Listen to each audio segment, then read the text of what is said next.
नमस्कार, स्वागत है आपका हमारे यूट्यूब चैनल में। यह जो है 11th मैथ का सेट थ्योरी का सेकंड पार्ट है। जो लोग पहला पार्ट नहीं देखे हैं वह एक बार देख करके अपना कॉन्सेप्ट क्लियर कर लेंगे, फिर उसके बाद से यह चैप्टर बढ़िया से समझ आएगा। चलिए वीडियो को स्टार्ट करते हैं। सबसे पहले हम लोग इसमें देखेंगे कि किसको किस अक्षर से रिप्रेजेंट करते हैं। जैसे एन से क्या रिप्रेजेंट करते हैं? प्राकृतिक संख्याओं के समुच्चय को। ठीक है, तो यह जो है नेचुरल नंबर का सेट है। ठीक है, नेचुरल नंबर क्या होता है?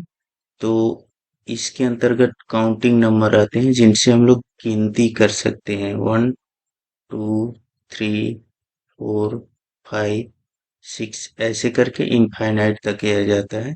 ठीक है, तो प्राकृतिक संख्या किसको कहते हैं? जिनसे काउंटिंग की जा सके। ठीक है, नेक्स्ट जो है डब्लू से किसको रिप्रेजेंट किया जाता है? तो पूर्ण संख्याओं का समुच्चय। ठीक है, तो पूर्ण संख्याएं कौन कौन होती हैं? तो जीरो और नेचुरल नंबर। ठीक है, मतलब अगर नेचुरल नंबर के साथ जीरो और ले लिया जाए, ठीक है, तो वह क्या बोली जाएंगी? पूर्ण संख्याएं। मतलब पूर्ण संख्याओं के अंतर्गत 0 1 2 3 4 5 6 ऐसे करके ये संख्याएं जो हैं क्या बोली जाएंगी? पूर्ण संख्याएं बोली जाएंगी। नेचुरल नंबर के साथ जीरो और ले लिया जाए तो। ठीक है, नेक्स्ट है पूर्णांकों का समुच्चय। उसको किससे डिनोट करते हैं? तो जेड से डिनोट करते हैं। और यह पूर्णांक क्या होता है? तो जो पूर्ण संख्याएं हैं उनको और उन्हीं के निगेटिव मान को हम लोग क्या बोलते हैं? पूर्णांक बोलते हैं। जैसे जीरो हो गया, फिर उसके बाद से वन हो गया, नेक्स्ट -1 हो गया। ठीक है, टू हो गया, -2 हो गया, थ्री हो गया, -3 हो गया। ठीक है, तो ऐसे ही करके यह सीरीज चलती जाएगी। तो इनको हम लोग क्या बोलते हैं? पूर्णांक बोलते हैं। अगला क्या है? परिमेय संख्याओं का समुच्चय। तो परिमेय संख्याएं क्या होती हैं? तो यह आप लोग 10th में पढ़े होंगे कि ऐसी संख्याएं जिनको पी बाई क्यू के फॉर्म में क्या किया जाए? परिवर्तित किया जा सके, जहां q is not equal to zero, तो उनको क्या बोलते हैं हम लोग? परिमेय संख्याएं बोलते हैं। ठीक है, तो जितने भी नेचुरल नंबर या पूर्ण संख्या या पूर्णांक होते हैं वह सब क्या होते हैं? परिमेय संख्याएं होती हैं। ठीक है, जिनको हम लोग किस में कन्वर्ट कर सकें? पी बाई क्यू के फॉर्म में, और जहां q is not equal to zero हो। ठीक है, तो ऐसी संख्याएं क्या होंगी? परिमेय संख्या होंगी, और उनको किससे? क्यू से डिनोट करते हैं। ठीक है, आर किस से डिनोट करते हैं? आर को तो वास्तविक संख्याओं के समुच्चय को आर से डिनोट करते हैं। वास्तविक संख्याएं कैसी होती हैं? तो जितनी भी संख्याएं हम लोग लिख सकते हैं वह सब वास्तविक ही होती हैं। ठीक है, इसके अलावा इमेजिनरी भी होती हैं। ठीक है, तो जैसे यह जो भी है नेचुरल नंबर, यह सब नेचुरल नंबर हो गया, फिर उसके बाद से होल नंबर हो गया, या पूर्णांक हो गया, या रेशनल नंबर हो गया। ठीक है, या इरेशनल नंबर भी इसके अंतर्गत आएगा। ठीक है, वह सब क्या होंगी? वास्तविक संख्याएं होंगी। कौन वास्तविक संख्याएं नहीं होंगी? जो कॉम्प्लेक्स नंबर वगैरह होती हैं वह वास्तविक संख्याएं नहीं होती हैं। जेड प्लस से किसको डिनोट किया जाता है? तो धन पूर्णांक। जेड से पूर्णांक और ऊपर अगर प्लस लगा दिया जाए तो इसका मतलब क्या आ जाएगा? धन पूर्णांक हो जाएगा। मतलब क्या? धन पूर्णांक के अंतर्गत क्या आएगा? कि जीरो आएगा, वन आएगा, टू आएगा, थ्री आएगा। ठीक है, यह सब जो है धन पूर्णांक के अंतर्गत आएगा। क्यू प्लस से किसको डिनोट करेंगे हम लोग? तो धन परिमेय संख्याओं का। जब भी क्या किया जाए, ऊपर अगर प्लस रहेगा तो इससे तो रेशनल परिमेय संख्याओं को डिनोट किया जाता है। प्लस का मतलब क्या? पॉजिटिव परिमेय संख्याओं को। ठीक है, और माइनस अगर यहाँ पे ऊपर रखा जाएगा तो इसका मतलब क्या? नेगेटिव परिमेय संख्या। ऐसे ही आर प्लस का मतलब क्या? वास्तविक संख्या होगी, वो भी कौन सा? पॉजिटिव वाला। ठीक है, तो यह आप लोग याद रखेंगे कि किसको किससे डिनोट करेंगे हम लोग। अब उसके बाद से हम लोग एनसीईआरटी के चैप्टर को सॉल्व करेंगे। पहले चैप्टर का, एनसीईआरटी का पहले चैप्टर का पहला क्वेश्चन है, निम्नलिखित में से कौन समुच्चय है? ठीक है, अपने उत्तर का औचित्य बताइए। ठीक है, तो यह देखना है हमें कि कौन समुच्चय है, कौन सा समुच्चय नहीं है। इसके बारे में मैं डिटेल पिछले लेक्चर में मैं डिस्कस किया था, उसी के आधार पर यहाँ पे देखेंगे। तो पहला है, जे अक्षर से प्रारंभ होने वाले वर्ष के सभी महीनों का संग्रह। ठीक है, तो जे अक्षर से कौन कौन से महीने प्रारंभ होते हैं? तो पहला है जनवरी। ठीक है, जनवरी जो है जे से। ठीक है, फरवरी, मार्च, अप्रैल, मई, जून। ठीक है, फिर उसके बाद से जुलाई, अगस्त, सितंबर, अक्टूबर, नवंबर, दिसंबर। ठीक है, तो ये 3 महीने जो है जे अक्षर से प्रारंभ हो रहे हैं, तो इसका मतलब यह क्या होगा? यह सेट होगा। ठीक है, यहाँ पे कोई कंपेयरिंग नहीं की जा रही है। ठीक है, यह समानता की बात कर रहे हैं। ठीक है, मैं बताया था कि जब किसी समूह या संग्रह में समानता की बात हो तो वहां पे क्या होगा? सेट होगा वह। अगर तुलनात्मक बात की गई हो तो वहां पे सेट नहीं होगा। नेक्स्ट दूसरा है, भारत के 10 सबसे अधिक प्रतिभाशाली लेखकों का। तो यहाँ पे क्या किया गया है? यहाँ पे कंपेयरिंग, तुलना की जा रही है कि सबसे अधिक प्रतिभाशाली। ठीक है, तो यहाँ पे उनकी प्रतिभाओं में तुलना की जा रही है, तो इसका मतलब यह सेट नहीं होगा। ठीक है, नेक्स्ट है, विश्व के सर्वश्रेष्ठ 11 बल्लेबाजों का संग्रह। तो यहाँ पर भी क्या किया जा रहा है? तुलना किया जा रहा है, सर्वश्रेष्ठ पूछा जा रहा है। ठीक है, तो यहाँ पे तुलना किया जा रहा है, तो इसका मतलब यह सेट नहीं होगा।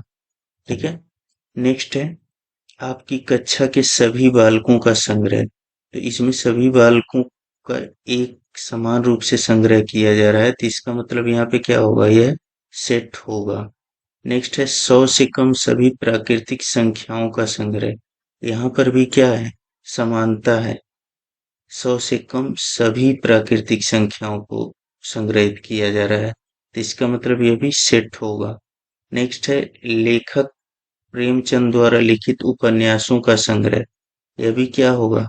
सेट होगा। ठीक है, क्योंकि यहाँ पर भी कंपेयरिंग नहीं की गई है, तुलना नहीं की गई है, यहाँ पे समान रूप से उपन्यासों का संग्रह पूछा हुआ है। नेक्स्ट है, सभी समपूर्णांकों का संग्रह। यह भी क्या होगा? यह भी एक सेट होगा, क्योंकि सभी समपूर्णांकों का संग्रह यहाँ पे समान रूप से किया जा रहा है।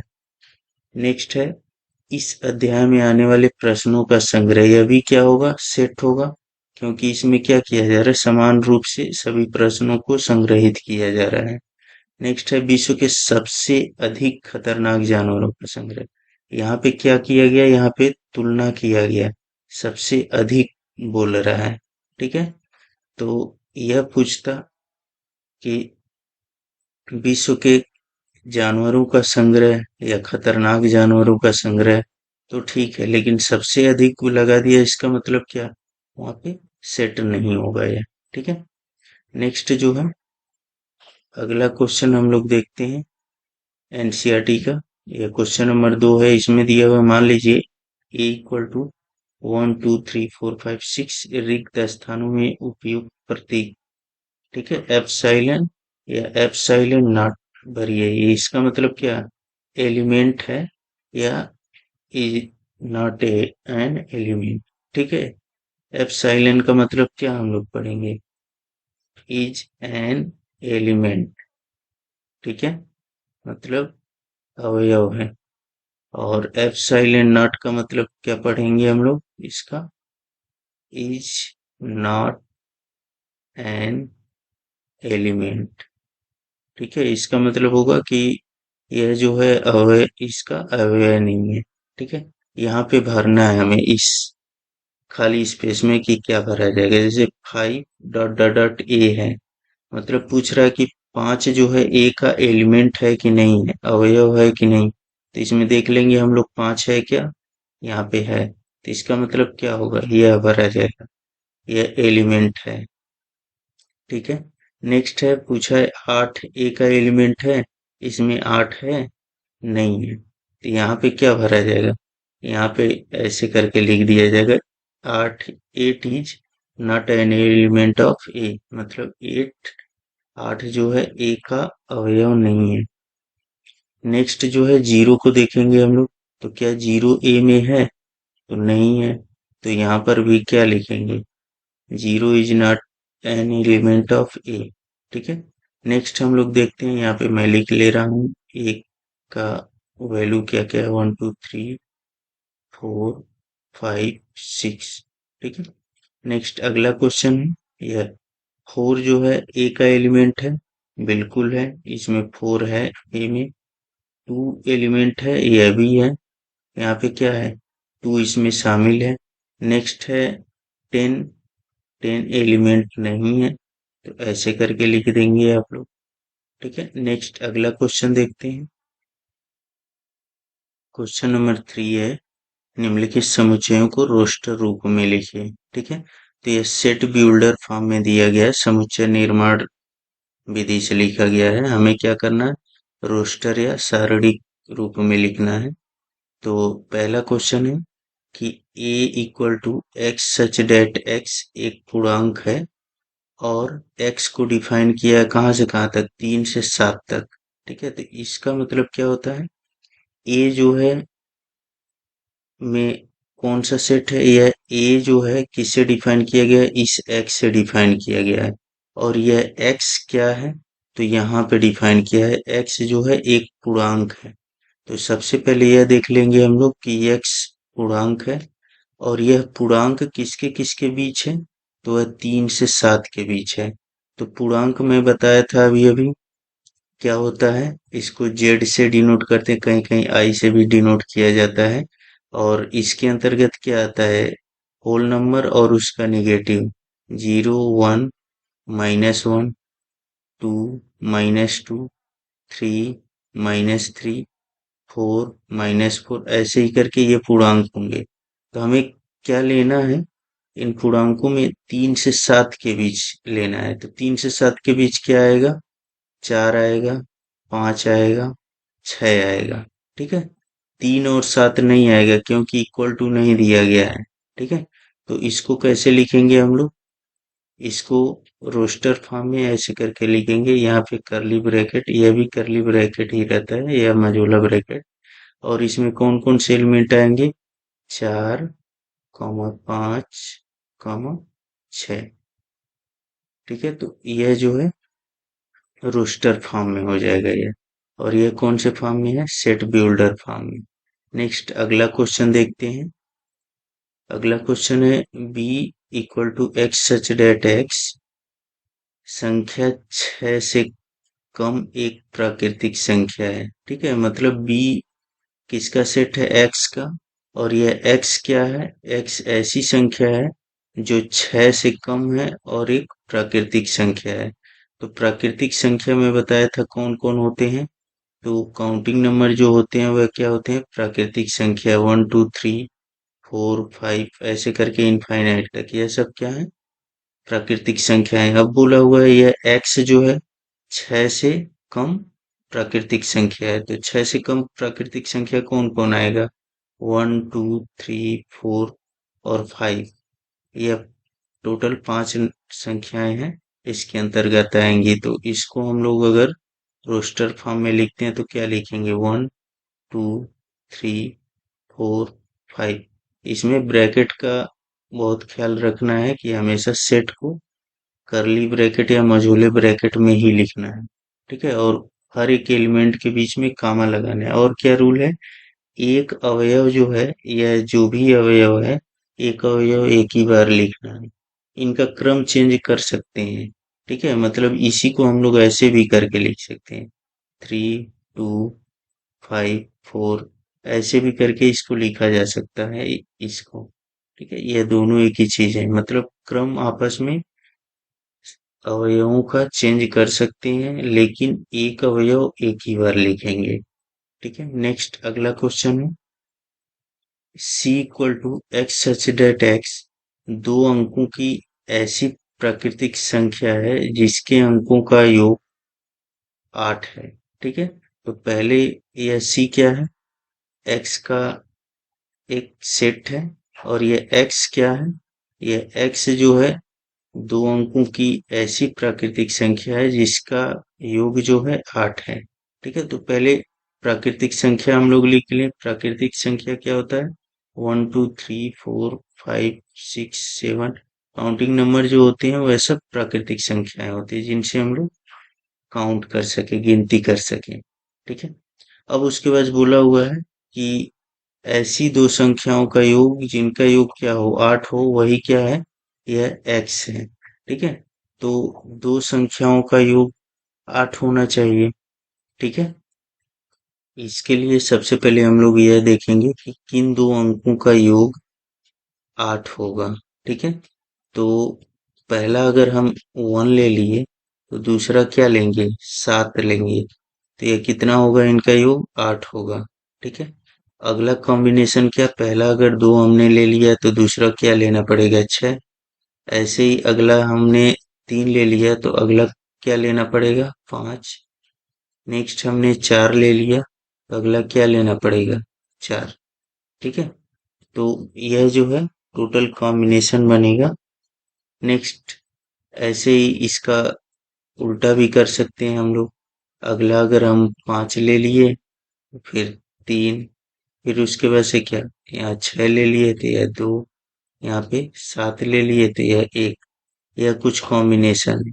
ठीक है, तो बोला हुआ दो अंकों की ऐसी प्राकृत संख्या है। ठीक है, यह x जिनका जिनके अंकों का योग 8 होना है। मतलब अगर इनसे दो अंक बनाया जाए तो वही जो प्राकृतिक संख्या बनेगी वही क्या होगा? यह सेट होगा। मतलब क्या? यह 1 और 7 से क्या मिलके बनेगा? 17। फिर 2 और 6 से क्या मिलेगा? 26। फिर इस 3 और 5 से क्या बनेगा? 35। फिर उसके बाद से यह 4 4 से क्या बनेगा? 44। फिर उसके बाद से यह 5 3 से क्या बनेगा? 53। फिर 6 2 से 62। फिर 7 1 से 71। ठीक है, तो देखिए इनके अंकों का योग क्या हो रहा है? 8 ही हो रहा है। ठीक है, तो यह ऊपर से इनके अंक क्या है? प्राकृतिक संख्याएं, और यह भी क्या है? प्राकृतिक संख्याएं ही है। ठीक है, तो यही हमारा आंसर हो जाएगा। नेक्स्ट अगला क्वेश्चन है D x such that x एक अभाज्य संख्या है जो संख्या 60 की भाजक है। ठीक है, मतलब यह x जो है ऐसी अभाज्य संख्या है जो 60 की भाजक है। इसके लिए सबसे पहले हम लोग यह देखेंगे कि अभाज्य संख्याएं कौन कौन होती है। तो अभाज्य संख्याएं कौन कौन होती हैं?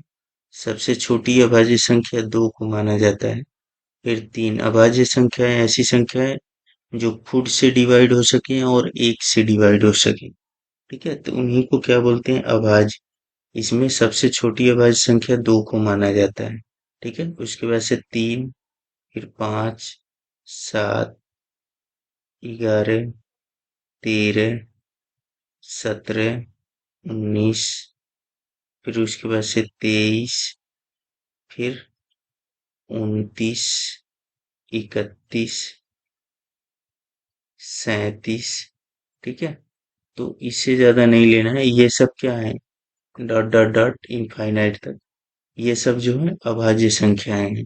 तो बोला हुआ है कि यह डी जो है ऐसे अंकों का सेट है या ऐसे संख्याओं का सेट है, समुच्चय है जो अभाज्य संख्याएं हैं, और वह किसकी भाजक है? 60 की। मतलब वह 60 को डिवाइड कर सके। तो 60 को कौन कौन डिवाइड करेगा इसमें?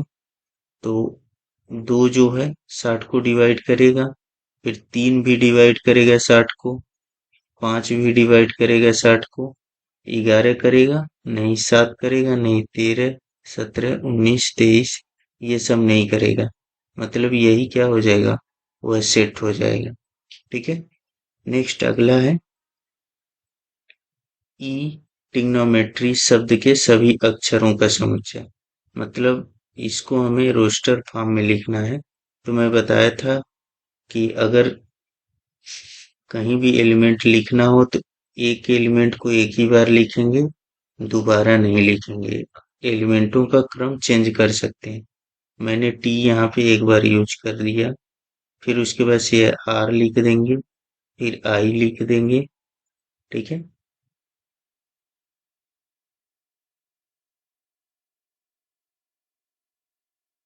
फिर उसके बाद से हमने जी लिख दिया, फिर ओ लिख दिया, फिर एन लिख दिया। अब फिर यहाँ ओ पड़ा, तो एक बार ओ लिख दिए हैं तो हम दोबारा नहीं लिखेंगे।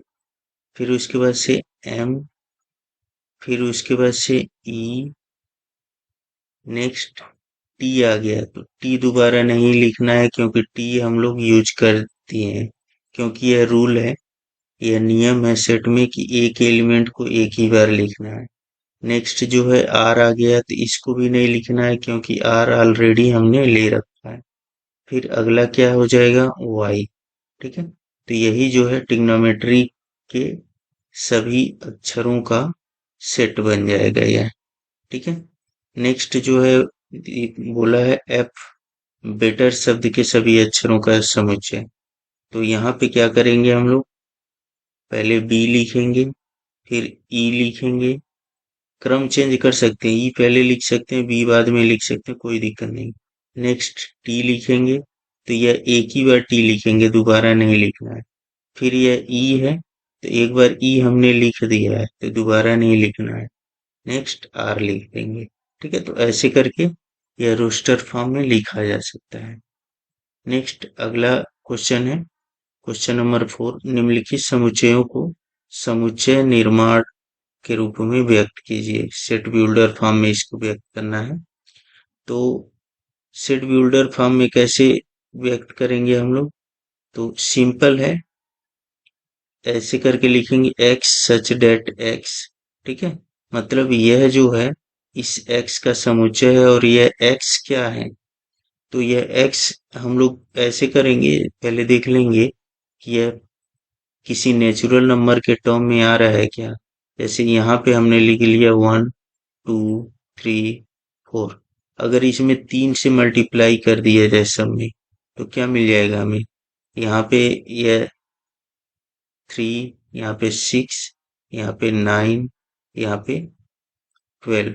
मतलब क्या किया गया है, नेचुरल नंबर में 3 का गुणा किया गया है। तो हम लोग क्या लिखेंगे, x such that x equal to, लिख देंगे ऐसे करके 3n। ठीक है। इसका मतलब क्या, यह n जो है, यह x जो है इस n का 3 टाइम मल्टीपल है। ठीक है। और यह n क्या है, यह n जो है, यहाँ कॉमा लगाइए, n जो है बिलोंग्स टू नेचुरल नंबर। ठीक है। यह n जो है नेचुरल नंबर है। अब नेचुरल नंबर के अंतर्गत तो एक से लगाए इनफाइनाइट तक आएगा, लेकिन यहाँ पे लिख देंगे n इज लेस देन कितना, 5। या फिर इसी को लिख सकते हैं कितना, n is less than or equal to 4। ठीक है। तो ऐसे करके दोनों में से कोई एक चीज लिखना है, n इज लेस देन 5 या फिर क्या, n is less than or equal to 4। ठीक है। यह अपने मन से बनाना है। ठीक है। यह देख लेना है आप लोगों को कि किसी नेचुरल नंबर का मल्टीपल है या पावर है या होल नंबर का पावर है। ठीक है। तो उसके अकॉर्डिंग इसको सेट कर लेना है। ठीक है। यह हमेशा लिखना है एक्स सच डेट एक्स। यहाँ पे एक्स सच डेट एक्स की बजाय यह भी लिख सकते हैं वाई सच डेट वाई, भी ऐसे भी करके इसको लिखा जा सकता है, y such that y equal to 3n, n belongs to n। इस n की जगह पे कोई भी नंबर, कोई भी अक्षर ले सकते हैं, कोई दिक्कत नहीं है। ठीक है। ऐसे भी करके इसको लिखा जा सकता है। इस एक्स सच डेट एक्स की जगह पे वाई सच डेट वाई या पी सच डेट पी, कोई दिक्कत नहीं है, ऐसा लिखा जा सकता है। नेक्स्ट जो है अगला है 2 4 8 16 32। ठीक है। तो यहाँ पे देखिए ये नेचुरल नंबर बन रहा है क्या, 1 2 3 4 5, ऐसे करके अगर लिख दें हम लोग, तो अगर इसमें 2 का गुणा हम लोग करें तो यहाँ तो 2 आएगा, यहाँ 4 आएगा, यहाँ 6 आना चाहिए, नहीं हो रहा है। ठीक है। तो अब उसके बाद से यह देख लीजिए यहाँ पे, यह क्या है, यह 2 पर 1 है। अगर यह पावर के फॉर्म में हम लोग देखें तो 2 पर 1 पावर, 2 पर 2 पावर, 2 पर 3, 2 पर 4, ठीक है, 2 पर 5, ऐसे करके। इसका मतलब क्या है, यह 1 2 3 4 5 यह नेचुरल नंबर हो रहा है, लेकिन किस पे, 2 के पावर पे। मतलब 2 पर अगर n करें हम लोग, और इस n को मान लें नेचुरल नंबर, और इस स्मॉल n की जो वैल्यू है वह किससे कम होनी चाहिए, 6 से कम, या फिर किसके बराबर होनी चाहिए, 5 के बराबर होनी चाहिए। ठीक है, तो ऐसे करके इसको डिफाइन कर सकते हैं हम लोग। 2 पर यह स्मॉल n, और इस n की वैल्यू क्या होनी चाहिए, नेचुरल नंबर। नेचुरल नंबर मतलब क्या होता है, एक से 1 2 3 4 5 6 इनफाइनाइट तक। और इस n की वैल्यू कहाँ तक लेनी है हम लोगों को, 6 से कम लेनी है, या फिर क्या 5 के बराबर। तो इसको ऐसे करके हम लोग लिख सकते हैं, x such that x equal to 2 to the power n, where n is an element of capital N, natural number का। ठीक है, और इसको डिफाइन करेंगे n इज लेस देन 6, या फिर क्या लिख सकते हैं हम लोग, n is less than or equal to 5, ऐसे करके लिख सकते हैं इसको। ठीक है, नेक्स्ट अगला क्वेश्चन देखते हैं हम लोग। नेक्स्ट है 5 25 125 625। यहाँ पे यह क्या दिया गया है, तो यह जो है 5 का पावर 1, 5 का पावर 2, 5 का पावर 3, और नेक्स्ट जो है 5 का पावर कितना है, 4। ठीक है, यह दिया है। तो यह भी सिंपल है, यह भी, यह नेचुरल नंबर बन रहा है 1 2 3 4 5। मतलब इसको लिख सकते हैं 5 टू द पावर n, और n किससे बिलोंग करेगा, नेचुरल नंबर, 1 2 3 4 5 6 7। लेकिन यह कहाँ तक लेना है, तो यह लेना है n इज लेस देन 5, या इसी को लिख सकते हैं हम लोग n is less than or equal to 4।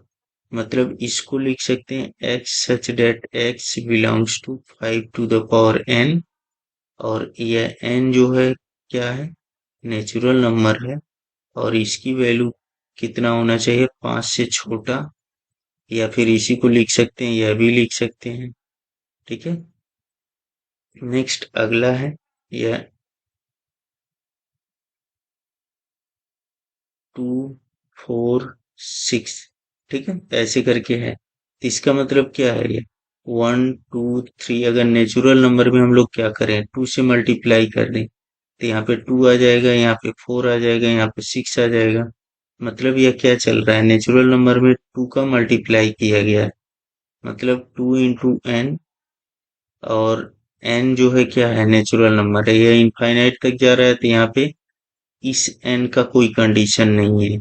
ठीक है, तो इसको लिख सकते हैं x such that x belongs equal to 2n, और यह n जो है क्या होना चाहिए, नेचुरल नंबर होना चाहिए।